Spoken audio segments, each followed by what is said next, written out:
Waitakere Eco Sanctuary, Dr. Colin Merck. Sit here too. He apparently wants me to join him. Good. This wasn't quite intended, but... I presume I can bring this up here, can I? Yep, should be able to. It's coming up on my screen. Yep. I'm just trying to... Oh, there we go. Ooh. Okay, Yep, there we go. That's better. Right, kia ora, councillors. I'm here as a proud Kiwi, Otautahi Cantabrian, and co-chair with Bruce here of the Waitakere Eco Sanctuary supporters.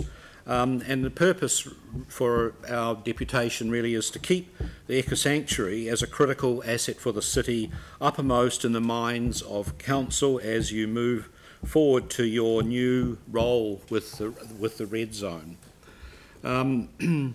In general, we support a number of the other submissions that have been made. We know from Greening Red Zone, Avon Otakaro Forest Park, of which I'm members, and note that the importance of a representative governance structure that reflects mana whenua, community, stakeholders and statutory authorities, of course.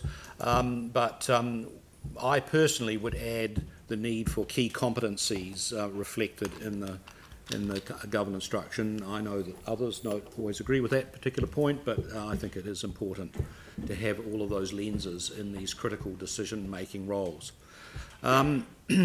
There's the time now is to recognise what is in fact the most popular and most economic big project that's been put forward for the residential red zone, the Waitakere Eco Sanctuary, because this will add real important critical value to the city and to the red zone, tangibly averting the ecological emergency, which I know the council has declared, but also, importantly, supporting local business through being a component of a bold new approach to an eco-city. And this will happen through landscape and a cultural halo effect. That is, wildlife will spread from a sanctuary out into the surrounding neighbourhoods and forage and the food supplies there. But also there is a strong people halo effect, that is the interaction of people with wildlife, which starts to overcome what we've experienced, the extinction of experience of our natural heritage. Of course, this will require some sort of practical decisions about the way in which the red zone is managed, in particular the location of stock banks, for example, and the managing of sea level rise as we expect, which may ultimately require some sort of strategic retreat. But this will provide a stepping stone through space and time. It will provide that halo effect through space, but also it will be a stepping stone towards some future state of the region. One of the other bullet points, I suppose, is that I note that the way in which the existing regeneration plan depicts the important area of the Eco Sanctuary area, south of Travers Road, south of Travers Wetland, shows that pretty much all is wetland. Whereas really, of course, this is one of the critical areas of potential forest for the Eco Sanctuary, but it also includes major community planting projects that have been carried out by for the Mahinga Kai exemplar, for example, and by Avon Otakaro Forest Park, who are leasing some of that land for planting now. So just very briefly, why a sanctuary? Well, New Zealand is, and Canterbury, are biodiversity hotspots, but extinction capitals. We need to avert the biodiversity ecological emergency, which has been declared. We have to have practical steps towards overcoming that emergency. And it's part of a big overall vision for a national park city for Christchurch. You can Google that to find out more about it, but it includes the 360 Trail, which you know about, the Eco Sanctuary, joining up trails and nature throughout the city, and importantly, bringing people and nature into a much more connected environment through a sort of a matrix of patches, corridors connecting them, and of course a sensitive, ecologically sensitive matrix in between where people live and have access to frequent interaction with nature. And we know this is critical for meeting all of those well-beings that current ideas about, the economy need to reflect. So it's one thing having habitat patches, forest patches scattered through, which we've got some of and which we're increasing through community plantings and plantings in the red zone, but without an actual fenced sanctuary like is proposed here, based around the Legacy Wetland Reserve, which was of course designated by this council 20 odd years ago. We can only then have these iconic charismatic wildlife available for direct experiential connection with the people of Christchurch. Canterbury, in fact, is the only region in the country that doesn't have this experience available to its citizens and residents, let alone its visitors, which can then sort of generate tourist traffic, eco-tourist traffic.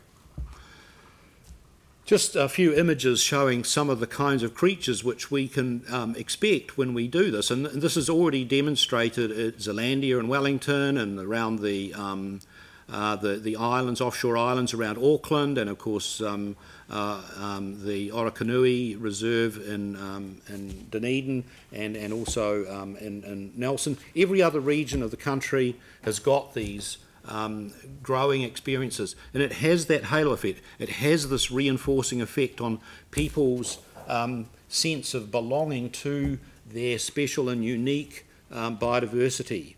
And thank you, Evan, for having put some of these graphics together in the past, but it shows all of the kind of wonderful things that sort of spin off, not only wildlife, people's interaction with it, but getting involved with children, nature play, and all those kinds of things. There is a mower up there on the top right. Maybe we'll get one of those there one day, I'm not sure. Okay, so when we have this eco-city, which we've, a lot of us have been promoting for a long time, there's a new movement, international movement, called the National Park City Movement. And in fact, London has just declared itself this status.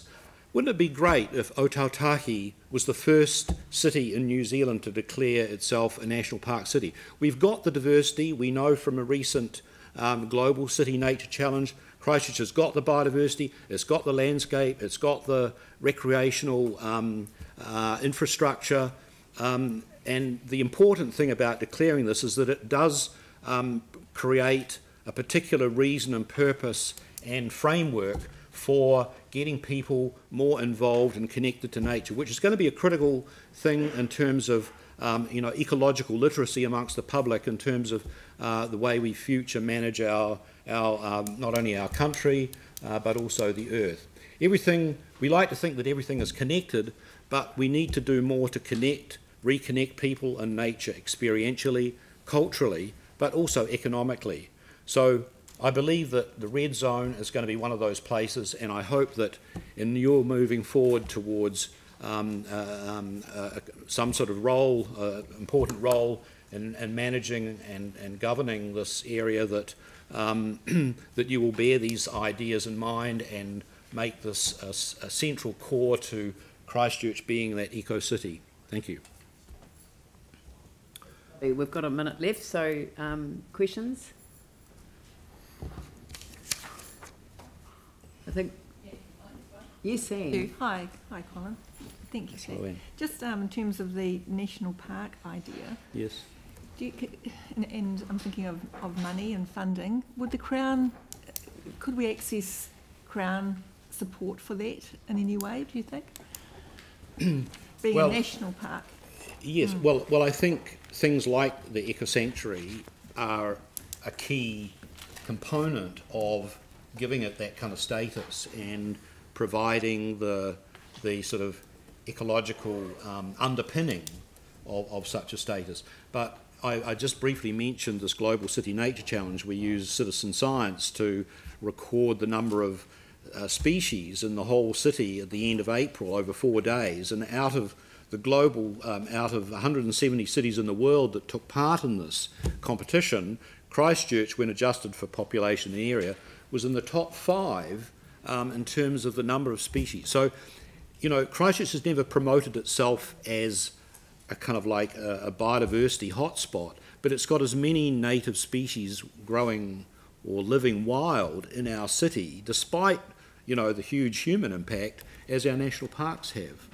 And we need to kind of celebrate this and embrace it, I think. And a national park city is just sort of creates a brand, if you like, around which those things can be protected and celebrated and contribute to people's learning about the natural world that they are dependent on. Excellent. Look, thank you.